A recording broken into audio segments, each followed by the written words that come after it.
Good afternoon, class. So this week's tutorial is basically based on homework number 9, right? Like always, the recordings are already available on your module shell through the on your module shell under week 10 section, right?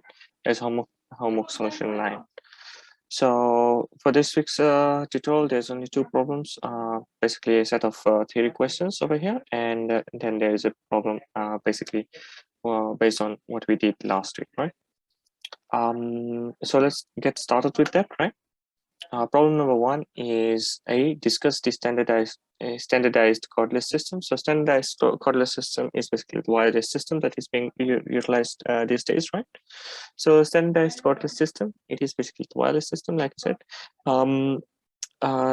This can, it says that standardized cordless systems can support multiple users from same base station, which could include either multiple telephone handsets or both voice and data devices.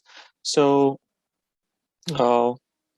wireless systems, standardized cordless systems could include any communication system that is basically wireless, right? So even if you take a modem as a cordless system, it is where multiple users connect for data usage, right? So like the solution said, that it can support multiple users from the same same base station, which could include either multiple telephone handsets or both voice and data devices, right? Remember, you have to remember all this because these theory questions could be asked in your exams as well, right? So make sure you pay attention to this and understand what these terminologies mean, right? Moving on to the second part of this particular problem, it is to comment on difference between TDD and TDM. So TDD is a time division duplex, right? So and TDM is time division multiplexing. So time division duplex is basically where the timing, all right, name itself says the time division duplex. So in this particular communication system, the sending and the receiving data is actually timed, right? And it is in one direction at a time. While for TDM, multiple data sets, multiple data lines, right? Multiple data lines could be merged together or multiplexed together to allow transmitting of the data through the same channel, right? So the only difference is that in a duplex system, it is one at a time, right? You either send data. If you have multiple sets of data, you have to send multiple sets of data. Then you have to send the data one at a time. While in the time division multiplexing system, you can send multiple data lines. Those will be muxed together, and then that will be sent through one system and then demuxed at the other end, right?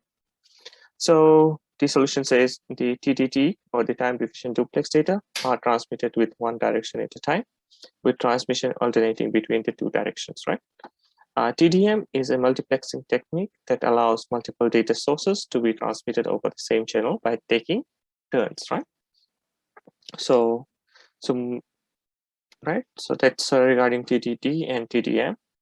Next is C. Define DECT, or the DECT logical channels. So DECT basically means digital enhanced cordless telecommunications logical channels, right? So we basically have to describe each of the channels. So there's basically 5 channels in the logic in the DECT logic, right?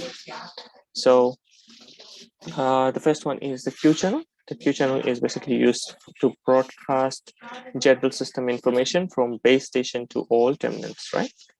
So that's regarding the Q channel. Then there's a P channel. P channel is basically, P channel basically provides paging from the base station to the terminals, right? In response to a page, and at the time of handoff, a terminal uses two-way M channel to exchange medium access control messages with the base station. So So basically the M channel, right? There's an M channel. So once the paging is done at the time of handoff, a terminal uses two-way M channel, right? So during the handoff, there is a medium of access. So M is basically the channel for medium of access of control messages with the base station, right? And M channel, next is once the connection is established, the N channel provides the handshaking protocol, right?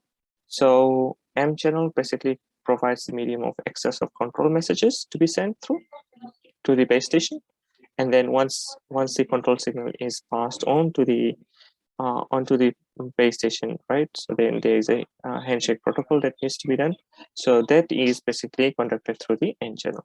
And then there is a C channel that provides call management for active connections. So Q channel is basically for broadcasting of general system information from base station to all the terminals, right? So Q is just a general, right? General information sharing to all the terminals. Then P channel, P is for paging, right? So always remember P is for paging. So P is used to provide paging from the base station to the other terminals, right? So you page something, right? So that's regarding the P channel, right? And then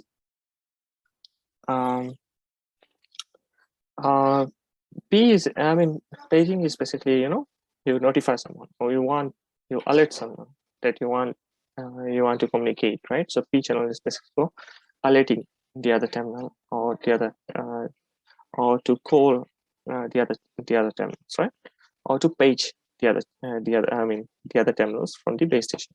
And then we have the M channel. M channel is the medium of exchange where the this particular channel is utilized to share the access control messages, right? So M channel, M means the medium, right? So M is for medium of access control messages, right? So M goes with medium access control messages. And then we have the N channel. So N channel, after everything has been, like once the control signals are passed on from one station to the other, okay, right, so we are ready to communicate. So once there is a once everything like the control signals are sent out, so once both the systems are ready to operate, so in that particular case the N channel is used as a handshake protocol, right? This particular N channel provides the handshake protocol. And then we have the C channel that is basically for providing the call management for active calls, right? So those are the definitions for all the 5 channels that are present in the digital enhanced communication, digital enhanced cordless telecommunication, right? Okay. And moving on to part D of this particular this week's tutorial. Part D is to compare the 3 standards, right? So the 3 standards are of IEEE 800 802.16.1, right? So they please rectify this, right? So it should be 802.16.1, and then the next protocol is, the next standard is IEEE 802.16.2, and the next one is 0.3, right? So 0.1, 0.2, and 0.3. So the other digits are same over here. So yeah. So these are actually the standards for wireless communication. You might have seen this in the in your modems, right? So your modems might be using these wireless standards as well, right? At times you might have seen these digits associated with it. So 802.16.1 is actually targeted at a larger market, right? It is actually considered it has a wider spectrum, right? So that ranges from 10 to 66 gigahertz spectrum, and is considered a millimeter wave system, right? So it is designed to support data rates above 2 megabits per second. So in this particular standard, the data rate transmission is quite high, right? So millimeter wave systems are actually being currently implemented in the 5G systems, right? So 5G system is basically fast system, isn't it, compared to the 4G and the previous systems? So this particular standard actually governs is basically considered to be a millimeter wave system, right? And has a wider spectrum from 10 to 66 gigahertz and has a data rate above 2 megabits per second. And then the target market is small or medium businesses, right? So the target market for this particular standard is actually the small and the medium-sized businesses. And then we have the second standard, that is 802.16.2. So this one has a slightly lower, I think, it says is concerned with consistency of, sorry about that. It says is concerned with coexistence of multiple systems in the same area, right?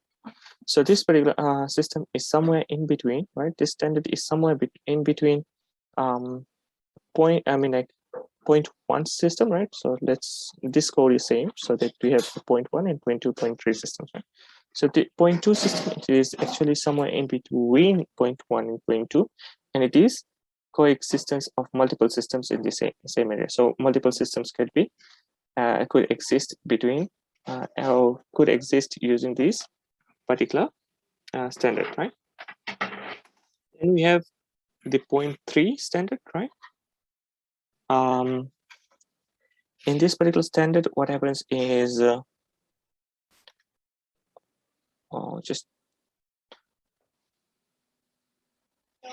okay, yeah. So in this particular standard, what happens is the targeted. This particular system is actually targeted at the spectrum between. This is the lowest spectrum, right? It has a smaller spectrum range, so it is between 2 to 11 gigahertz spectrum, and is a microwave system, right? So this particular system is a microwave system and has a smaller spectrum range compared to the 0.1 system, right? And it supports smaller data speeds that are below 2 megabits per second, and this particular system is targeted at residential and small businesses, right?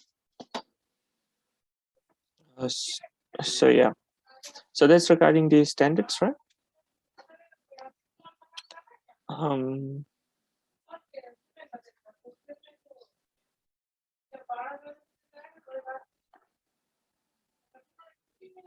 Yeah, so that's regarding the three standards. So the first standard supports the spectrum range between 10 to 66 gigahertz, and it is considered to be a millimeter wave, right? And it supports data rates above 2 megabits per second. And then the second system is in between those two, 0.1 and 0.2. However, this particular system is designed to coexist with multiple systems in the same area, right? And then we have the third one that has a data speeds that are actually below 2 megabits per second and ranges from 2 to 11 gigahertz spectrum, right? And this one is actually targeted at residential and smaller businesses. Please keep keep note of these three standards, right? This could be tested. Moving on to the problem number 2. Problem number 2 says a 12-kilometer long line of sight microwave link is to be installed in Germany, right? So Germany is actually going to fall in climate zone H as per, okay, it basically falls in climate zone H, right? So the operational frequency is 38 gigahertz, and the desired time availability is 99.99%. So basically, the outage period or the outage percentage is actually 100 minus 99.99%. So that will be basically 0, 0.01, right? So yeah, so the outage period will be for this particular availability percentage would be 0.01%. Then it says local rain rate statistics are not available. The antenna polarization is horizontal. So part A says what amount of attenuation is to be anticipated. So with this particular availability and at this particular frequency operation, we have to find the attenuation of this particular system, right? So first is we need to find the attenuation from the rain. So we use equation 11.3. So this is from your textbook. So this is the equation that we are looking at, right? A is basically equal to A times R to the power of B, where A and B are the constants, and constants are basically associated with the polarization of the antenna, right? And R is the rain rate. So now going back to the table, right? So this is the table that we have to focus on. Oh, let me look into the table that is in your textbook. Okay, this is the textbook table, right? So in the textbook, you just need to go to page number 341, right? And in this particular page, you'll find the outage period. The system is available for 99.99%. So the outage time will be 0.01%, right? So 0.1%, and it falls in zone H, right? So we are looking at Germany, that falls in climate zone H. So the rain rate is at the moment 32 millimeter per hour. Okay, so our R value in that particular formula is 32 millimeter per hour. And then we are going to look at the polarization constants, right? So those are the A and B constants. So since the antenna is polarized horizontally, so and it is going to be operating at 30 gigahertz, right? I believe it's 30 gigahertz. Okay, let me just quickly check. Oh, it's 38 gigahertz. So going back to your table, so it is going to fall under, I mean, somewhere in between these two frequency range, right? So yeah, so yeah, this yields A is equal to 0.3152 and B is equal to 0.955. So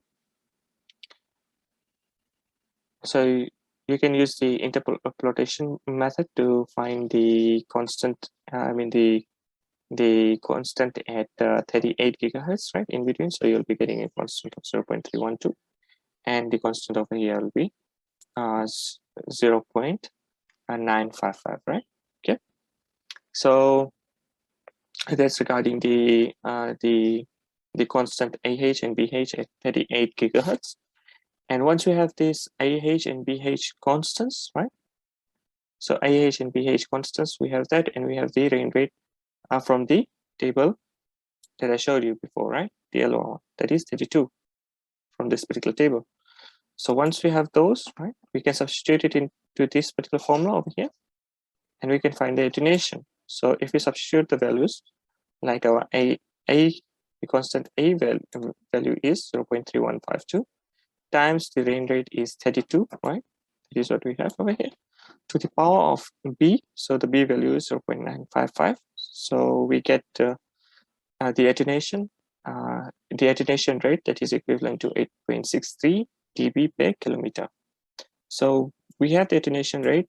However, we need to find the attenuation for a 12 kilometer long system, right? So 12 kilometer long system. So what we do is we take this attenuation rate and multiply this by 12 kilometers in order to eliminate this kilometer sign, right? So that we have the attenuation in dB.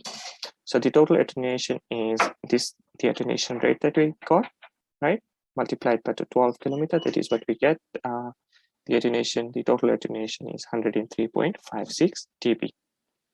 Then moving on to part B, repeat for 99.9% and 99%, right? And comment on the practicality of the requirement for various availabilities, right? So in this particular case, our the constants IH and BH remain same since it is dependent on the antenna polarization, right? So only thing now changes is the availability of the system. So the outage period for 99.99% will be 0.1%, right? So the outage rate will be 0.1%. So our rain rate is actually dependent on the outage percentage. So from this, for the 99.99%, so our rain rate will be, and for 99.9%, the outage period will be, or the percentage will be 0.1%, right? So 100 minus 99.99, 99.9. So that will be the outage percentage. So going back to the table, in this particular case, now our range rate will change to 10, right? So all the other variables, the AH and the BH will remain same, only the range rate changes to 12, right? I mean, sorry, 10. And in that particular case, we find our attenuation rate. So directly substituting the values, our AH value and the BH value remain same. Our range rate value changes to 10. So changing that and calculating the attenuation rate, we get 2.84 dB per kilometer. Now, once we have the attenuation rate, we have to find the total attenuation for this 12 kilometer system. Again, we take this rate and multiply it by 12. So the total attenuation is 2.84 times 12, which is going to give us 34.08 dB. And then it also says for the 99% system as well, right? So for the 99% availability rate, the rain rate comes down to 2 millimeter per hour, right? So again, our AH and BH variables remain same, right? So that is what we have over here, right? The only thing that changes is our rain rate, that is now 2. Now, what we do is we directly substitute those values into this particular formula, and then we get A is equal to 0.3152 times 2 to the power of 0.955, which is going to be equivalent to 0.61 dB per kilometer, right? Now, this is just the rate, so we have to multiply by the distance in order to get the total attenuation. So the total attenuation is basically equivalent to 0.61 multiplied by 12, that is equal to 7.3 dB. Okay, so it's a just commenting on the practicality of the requirement for various system. The 99.99% requirement would be difficult to meet. Okay. Okay, so with that we complete this week's tutorial, right? So if you have any queries, you can directly reach out to me, right? So please go over the TDD and the TDM system, the standardized borderless system, the DACT logical system, and these 3 standards. So the solutions are over here, right? You can find those in your Moodle shell. So with that, we'll end this week's tutorial. So if you have any queries, you can raise those queries, right? If not, then we'll end this session. Otherwise, you can always reach out to me, okay? Okay, so I guess there's no queries. So we'll end this session over here. Okay, so yeah. So with that, we'll end this session. So thank you for joining in.